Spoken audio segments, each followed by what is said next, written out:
It is 6:30 on September 20th. We have a posted meeting for Bastrop City Council Chambers where we are.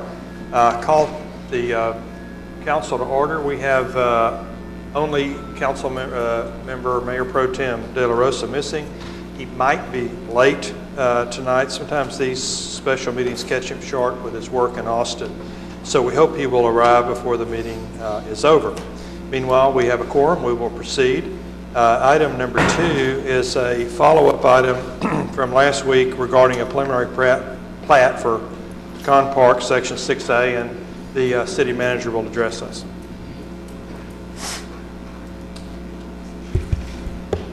Mr. Mayor, members of the council, this item is a carryover from last week's council meeting. It is preliminary plat approval. It has nothing to do with the zoning. This is a simple process of adopting the starting process for a plat that has been previously reviewed as part of a planned unit development, and the zoning has been previously approved by the council some time ago. At this point, the only matter before you is the question of approval of this preliminary plat. Let me ask you a question. There was a lot of questions last meeting, and I think maybe uncertainty on the part of the council as I read, or the council members as I read it. What can you tell us about the drainage plan and our ability, or I guess ability to monitor, oversee, whatever the word is for that? We've been in weekly review of the progress of the construction. The city engineer, and I've been out several times. The project is on schedule. You'll recall that you approved some drainage modifications which were not required in the first plats, so that the drainage would be improved, and that construction is on schedule. So all members of the staff recommend approval. Thank you. And I'm sure that you're available for us. Why don't you take your seat, Kay, and then Deborah. Yeah, is Wesley here? Could I ask you a couple of questions, Wesley? I understand that Mr. McDowell and his company have completed everything that is required. Is that correct? Yes, ma'am, that's correct. And is it true that there were some things that were above and beyond what was required? Yes, ma'am. The design of Section 5B as well as Section 6A that you're hearing about tonight is designed from a drainage standpoint for up to the 100-year storm. And our subdivision regulations require that the underground piping systems be designed to carry up to the 25-year storm, with the impacts of the 100-year storm analyzed to make sure that, because those pipes can't handle the 100-year storm, where does all that water go? And in this case, they've actually designed it to where all of the water from the 100-year storm can enter into those underground pipes and not be routed elsewhere within the subdivision. So in your professional opinion, do you feel that this is better for the surrounding areas in any way, or remains the same, or would hurt them in any way? I think according to the design, it significantly reduces the amount of water that would flow onto neighboring properties, and instead it routes it around to another point into the river downstream. Thank you. And I have another question for P&Z. Is there someone from P&Z here? I think Debbie can. Well, Marvin, do you want to ask the board member, or do you want to ask your staff person for a P&Z question? Okay. I'm sorry. Yes, Melissa. I'm so sorry.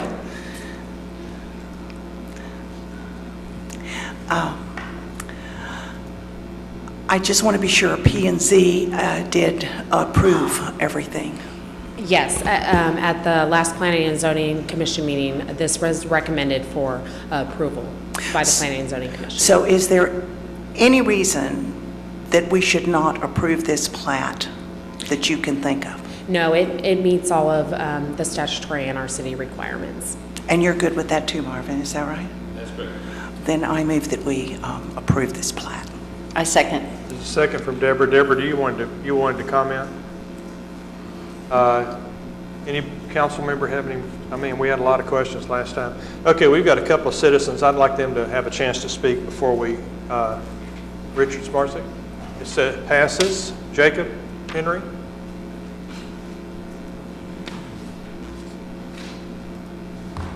So there's probably not a whole lot to say. It seems like everything's been approved, and my comment is that if and when we do have drainage problems, I hope that the city goes back and looks at this, and hopefully we will not, but if we do, I just want it to be noted that we've had a lot of problems. I have some questions on the topo that they used and the date that topography, that's the lay of the land, the drainage, the slopes, the elevations of the land.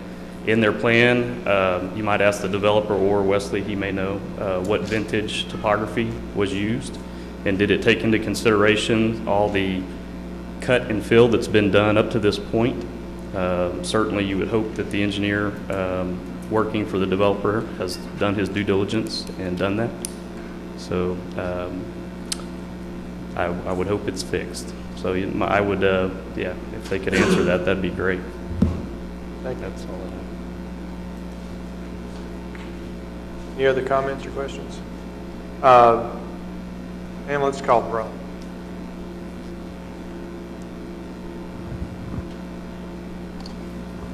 Councilmember McAnally? Yes. Councilmember Jones? Yes. Councilmember Chip? Yes. Councilmember Peterson? Yes. Thank you all. That's a 4-0 vote, and we will proceed with this. I want to just say that I think the council is very, very concerned to make sure that we understand what's going on in our neighborhoods, and every now and then it may delay the work that this council does, but I think we're moving ahead at this point and appreciate the diligence on the part of Mr. Townsend and his staff. Item 3 is a proposal regarding who's going to handle our little portion of the red light camera case, and I'll turn to Mr. Townsend for that. I'm sorry, hang on, Marvin. Do you have something else to say on that? Oh, did Mr. passage? Henry already leave? I just wanted Mr. Henry to know that the most recent topography map was used for that drainage plan. I asked the city manager and he said it was. Just wanted to answer that question for you.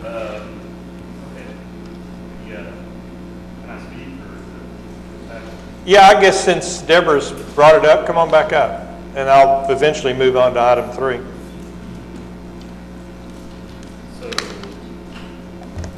And Wesley, I think he showed the last meeting last week, the proposed that showed the underground portion of the drainage. And he showed some topography on that map, which I assume is what they're using to build their new drainage. I think I have it here, but Wesley, if you have a copy on this computer ready to go, I don't know if it's easier, but I'd like to point out a few things that I see that may contradict what's out there today. Let me ask this question. Jacob, I certainly want you to be able to do that. Will the conversation, if we do it here, make a difference to anyone in terms of rescinding this vote and starting over? No. I'd rather you do it separately. I think Deborah's doing her best to express concern about your question. Fair and enough. I hope you will let us know if you find something different. And who would I report that to? You can tell all of us. You can tell me, and I'll pass the word on. First thing I'll do is talk to Marvin about it. Okay. Thank you. Item 3, as I said, is consideration about who's going to handle, from a legal basis, our little portion of the red light camera deal that's a lawsuit pending. So, Marvin? Get your mic on, please. Work better. Thank you. The City Council has indicated that we should do everything possible to lower the costs of attorney fees that are involved in some of the pending litigation. This particular lawsuit involves the constitutionality of the red light cameras. 37 cities in Texas have been sued over a single traffic ticket that was written in the Fort Worth area for an out-of-state vehicle. And the parties have tried to turn that into a class action against 3 companies that provide red light camera services and some 36 or 7 cities.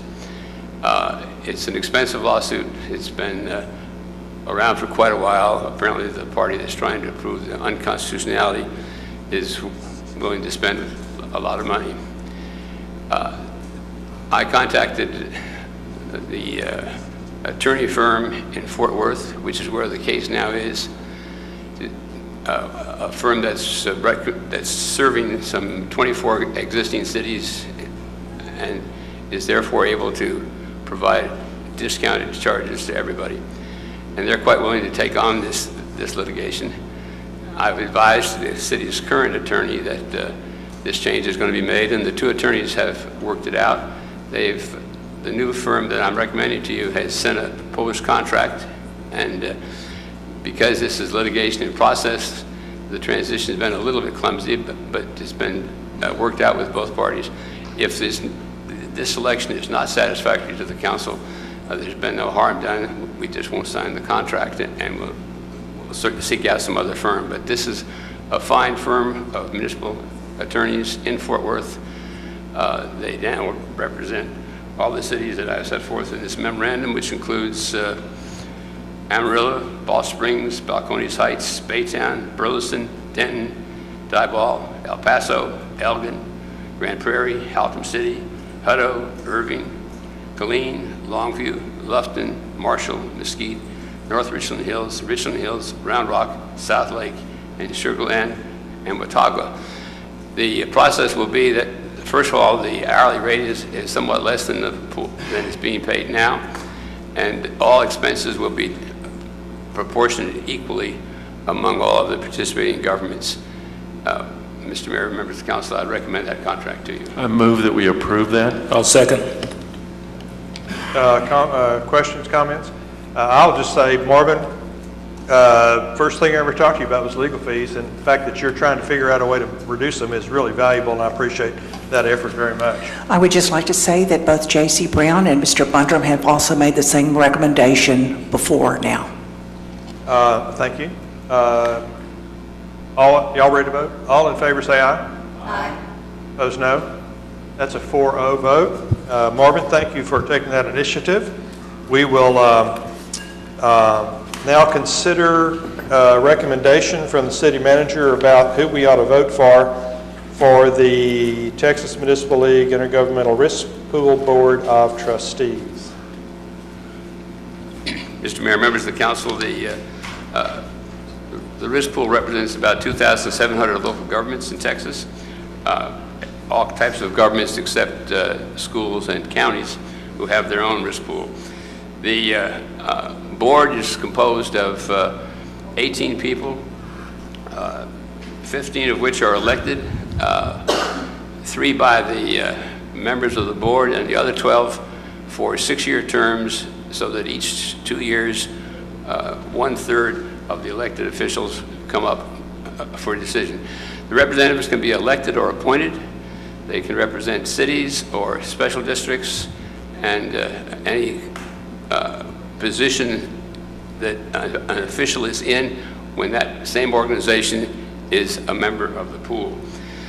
The pool is in the process of changing executive directors. As I think you all are aware, I was the executive director up until 4 years ago, and the lady that was the deputy then became the executive director, and she's decided to retire. So the board's in the transition period. They'll have a new executive director, and I think it therefore would behoove the council to consider returning the incumbent board members, 3 of which have been prior chairman, and the 4th is prior TML president of the whole organization. So I would commend those recommendations. Would you mention those names? Yes. Place 6 is Mary Gower, a former mayor of Harker Heights and a former board chairman.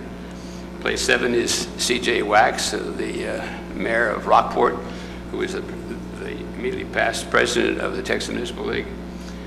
Place 8, Larry Melton, the former mayor of Odessa, who is now on the Odessa Housing Authority or chairman of it. Place 9, Andrea Garza, who is a former chairman and who has been the city manager of Wharton for a number of years. Is there a motion? I move that we approve the recommendations of the city manager for the election to the Texas Municipal League Intergovernmental Risk Pool Board. That would be our vote, the city of Bastrop's vote. A Is there second. There's a second. Any discussion? All in favor say aye. Aye. 4-0. No, any noes? Sorry. There's four ayes. Before we move into the executive session, I want to point out something that Ann and I worked out as we talked about opportunity for people to address the council on something that we may deal with when we come out of executive session. We're never quite sure what that's going to be. I think there's a chance tonight we will be talking about who we're going to interview for a consultant, our consultants to help us with the city manager search. I don't know if there'll be anything else or not, but we went ahead and listed E2, this was Ann's idea, as a way to say if you want to sign up in advance, you know, maybe not even knowing what's going to come out, that'd be fine. You can put an E2 down and put your name by it, and when we come out, I'll give you an opportunity to speak if whatever we're dealing with, if anything, seems appropriate to you. So that's a little glitch we didn't think everybody understood, and I hope everybody does now. Bastrop City Council will now move into an executive session to consider matters, questions for our attorney, matters that our city attorney has a duty to advise us about, and personnel matters, that is the search for city manager, consideration of proposals for the city manager selection consultant. We are now in executive session.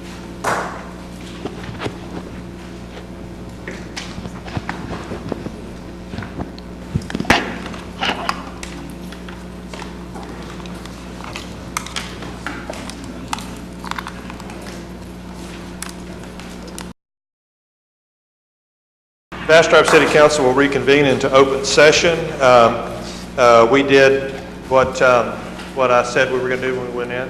Marvin, any recommendations, or you want to let me ask for a motion? I'll ask for a motion. I'm ready to move. I make a motion that we instruct the city manager to notify Chris Hartung Consulting and SGR that they are the finalists as search firms for the new city manager, and that they be instructed to bring the consultant, the specific consultant that we will be working with, to an interview session at a time yet to be determined. You're a second. Second. Second from Bill. Kay, you want to speak? No? No, saw your mic on, sorry. All in favor say aye. Aye. Opposed, no.